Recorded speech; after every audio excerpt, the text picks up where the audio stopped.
सर्वप्रथम ज्यांची आज जयंती आहे, ज्यांनी समता शिक्षण याच्यामध्ये कार्य केलं ते राजश्री छत्रपती शाहू महाराज आणि त्यांचा वसा घेऊन पलसकडे गाव या भागामध्ये ज्यांनी नंदनवन केलं ते मान्य स्वर्गीय पद्मनाभ कदम साहेब यांचे चिरंतन स्मृती सर्वप्रथम मी अभिवादन करतो.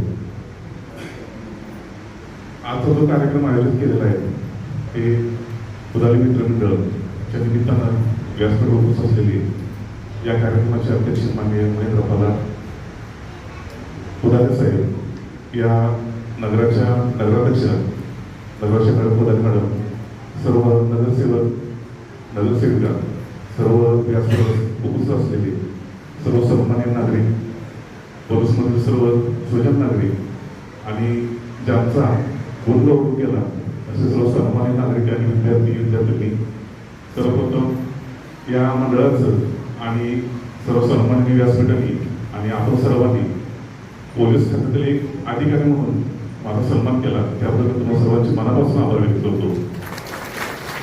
खरं तर हा सन्मान फक्त माझा एकट्याचा नाही, माझ्यासोबत राहणारे जे 50 पुरुष आमदार महिला आमदार आहेत त्यांचा सुद्धा हा सन्मान आहे. जो पुरुष आमदार आमचा सकाळी आपलं सर्व संसर्ग सर्व कामे करून जेवणाचा डबा बनवून त्या सेवेकडे येतो, तसेच आमची जी हिरकणी महिला जी आपली मुलं बाळ घरी सोडून इथे येतात आणि 24 तास तुमच्यासाठी आवरत राहतात त्यांचा सुद्धा हा सन्मान आहे. याबद्दल मी खरोखर तुमचे आभार व्यक्त करतो.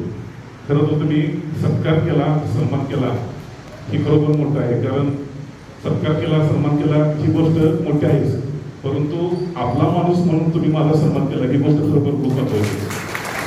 गेले 2 महिने मी प्रयत्न करतोय सर्वांना भेटायचा किंवा एकत्र आणण्याचा, परंतु एवढी सर्व मंडळी एकाच वेळी एकाच ठिकाणी मला भेटायला मिळाली त्याबद्दल मी माझा खरोखर आभार व्यक्त करतो. तो कार्यक्रम पुढलीच होणं गरजेचं होतं, तो इथं झाला त्याबद्दल खरोखर धन्यवाद.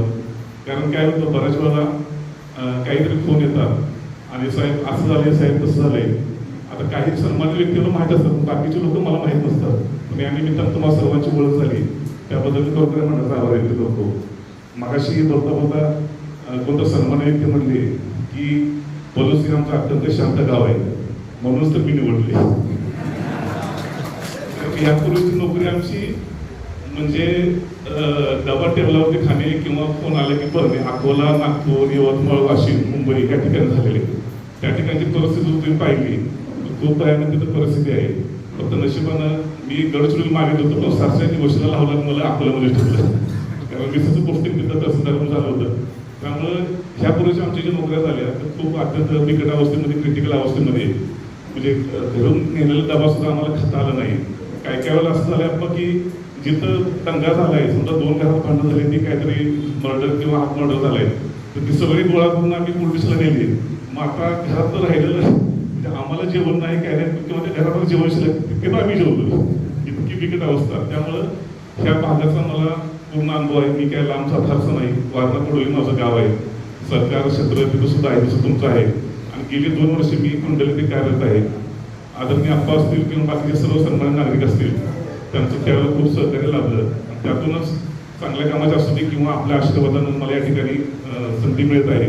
ती खरोखर मी चांगल्या प्रकारे पार पाडेल, तुमच्या कुठल्याच विश्वासाला तडा जाऊन देणार नाही आणि इथून पुढं जे काय असेल कायदेशीर बाबी असतील किंवा काही अडचणी असतील तुम्ही निश्चितपणे माझी सूत्र साधा. कुठल्याही प्रकरणी आम्ही कुठलाही अतिरेक किंवा आम्ही कुठली दुर्लक्षपण आम्ही करणार नाही. जे काही सहकार्य पोलीस ठाण्याची वतीने तुम्हाला लागेल ते सर्व आम्ही देऊ आणि तुमचं सुद्धा सहकार्य अपेक्षित आहे. फक्त पोलीस प्रशासन एकच समाज राखू शकत नाही, ते सर्व समाजाची जबाबदारी आहे.